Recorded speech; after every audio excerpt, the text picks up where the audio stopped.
Every year, 3,000 athletes are suspended by their sports federations for doping. Olympic champions are not what we think they are. They are not gods or champions, or at least the vast majority of them aren't. The trouble is that we as a society put a vast amount of pressure on these athletes. We worship them like gods and expect them to be able to do superhuman things all the time and maintain impossible levels of fitness and skill. There is so much pressure on these athletes that very often they feel the need to resort to doping in order to maintain their titles. If they get injured, which is very common for the levels at which they perform, before an Olympic Games, for example, or some form of important competition, they run the risk of being cut from the team, not having an income, and also losing out on their big sponsors. As a result, these athletes rely entirely on their successes at these competitions, as their sport is their livelihood. So they often find themselves faced with tricky situations when they're injured and have to make very difficult decisions. But it's not just athletes who are guilty of doping. They have very sophisticated medical teams and coaches who help them and advise them on how to cheat tests. For example, the most recent well-known case of doping was the Russian team, the Russian athletics team.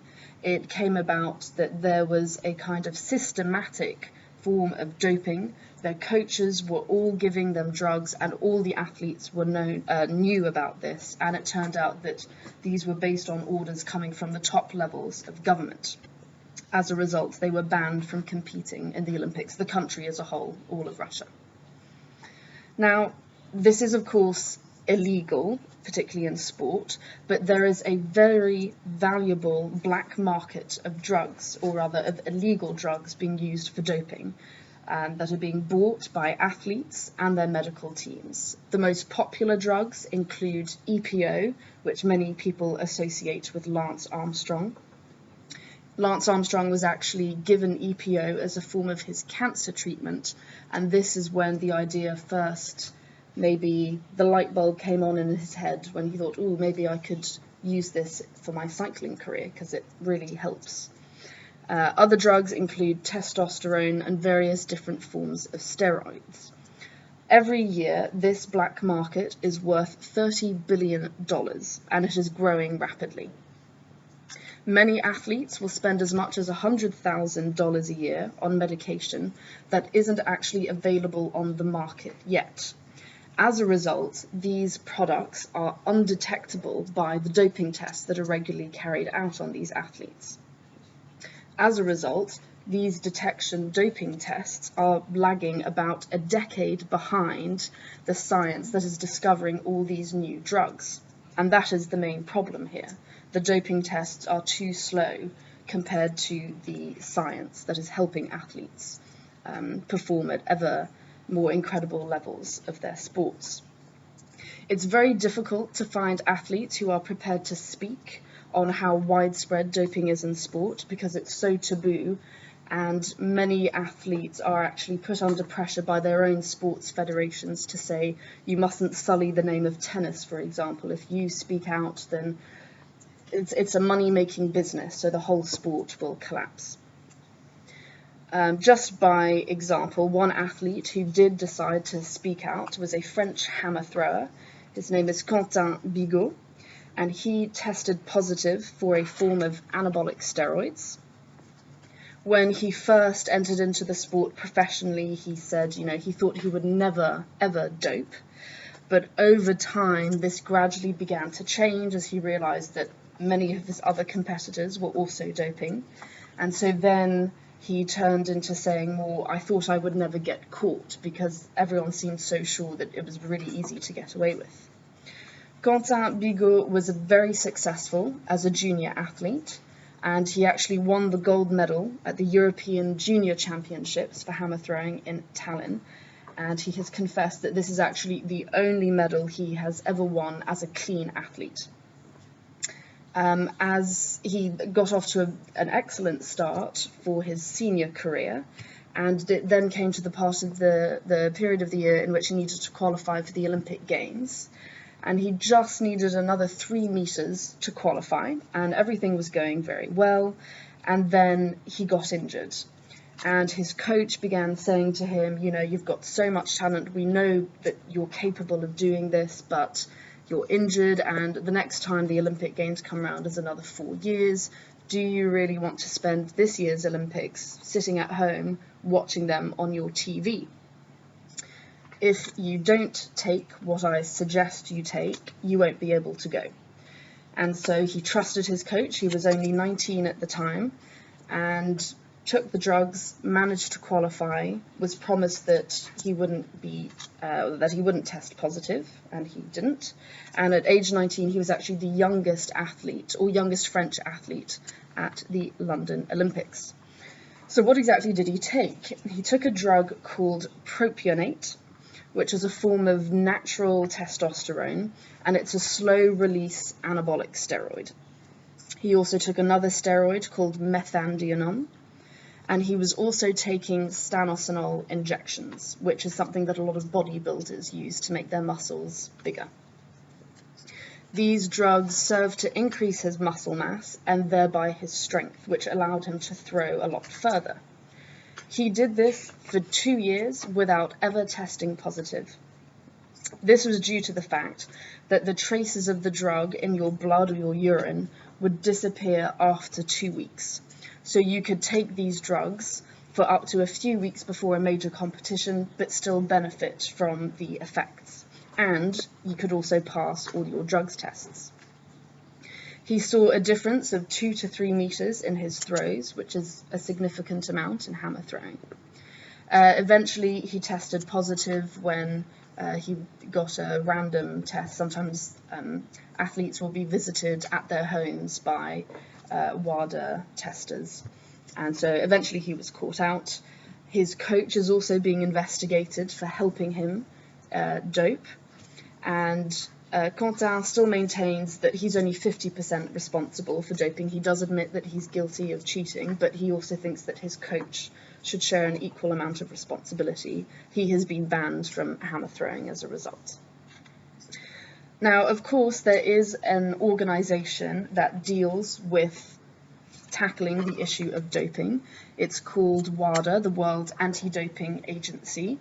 It was set up in 1999, and 199 different countries and sports federations signed this declaration, which intended to eliminate doping completely from sport.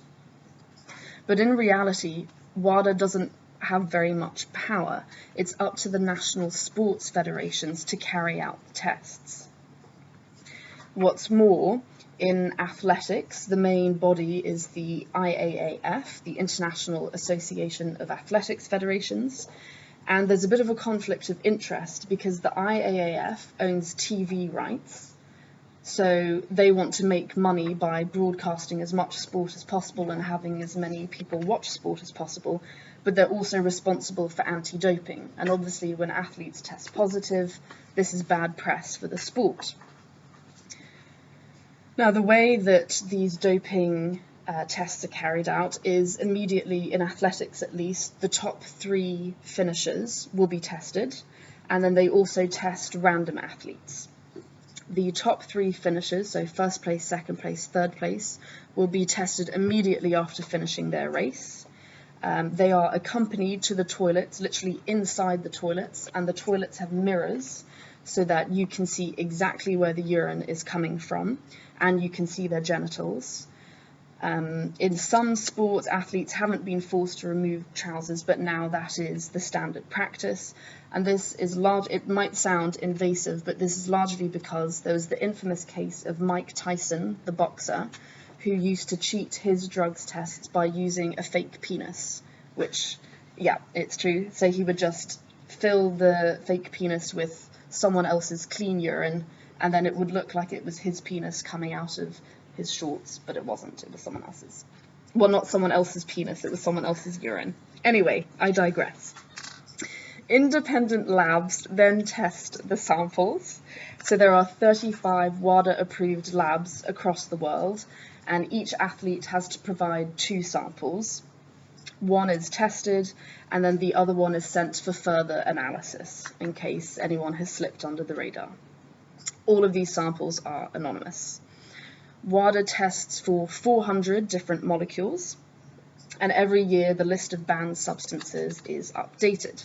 So athletes that dope keep a very careful eye on what substances are banned, and these athletes can be tested at home or at their hotels during competitions or during training periods.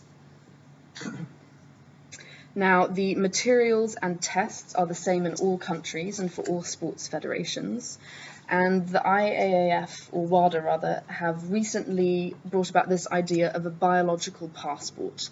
So anytime an athlete takes a doping test, it is then stored in a database, and then you can analyze their blood and urine samples over time. So that way, if there are any anomalies, that will immediately be flagged as what is this athlete suddenly doing differently. So this is quite a recent idea. In 2008, at the Beijing Olympics, only 2 Kenyan athletes tested positive. But the thing is, these samples can be reanalyzed over a period of 10 years. So this creates an atmosphere of uncertainty. If you win a gold medal, you'll be given your gold medal, you'll be tested, maybe you'll come out as clean, but you do not know if you will be keeping that gold medal for the next 10 years. Unless, of course, you know that you have been competing cleanly. And as a result, retroactive tests have changed results of top podium positions. For example, as recently as the 2016 Olympics in Rio, the US 4x100 meter relay team was stripped of their silver medal because one of the teammates tested positive. Interestingly, and speaking once again of sprinting and the 100 meters, in the history of the 100 meters race for men, only 10 men in the world have managed to run under 9.8 seconds. And of these 10 men, Usain Bolt is the only one not to have been accused of doping. He is also the first person to have beaten the world record 3 times successively. Now, this does sound a bit too good to be true. He achieved all of this at a time when Jamaica was not carrying out any blood tests on its athletes. In Jamaica, there was a national sports federation, but their independence had not been confirmed by WADA, particularly where all the Jamaican athletes were training. Does someone want to turn that off?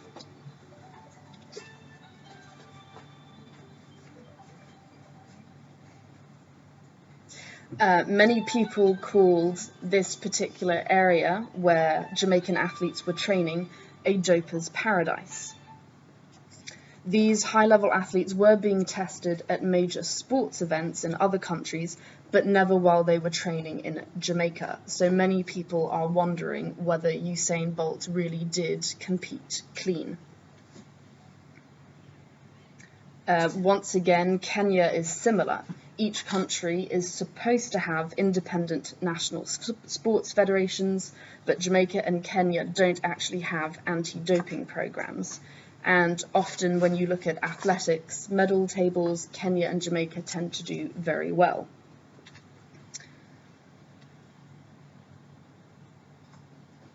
Speaking again of sprinting, Usain Bolt's nemesis is the American athlete Justin Gatlin.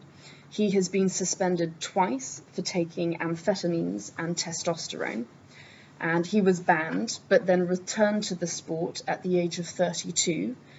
He claimed to be competing cleanly, but he was performing even faster than when he had been doping. And I think I will conclude on this interesting fact. Many people are saying athletes should be banned for life, and a lot of scientists agree with this because they think that the drugs that these athletes are using to dope themselves actually have very long-term effects. So even once you stop taking these drugs, they have still got lingering effects in the body which make athletes stronger over time. So on that depressing note, I will end my speech. Ooh.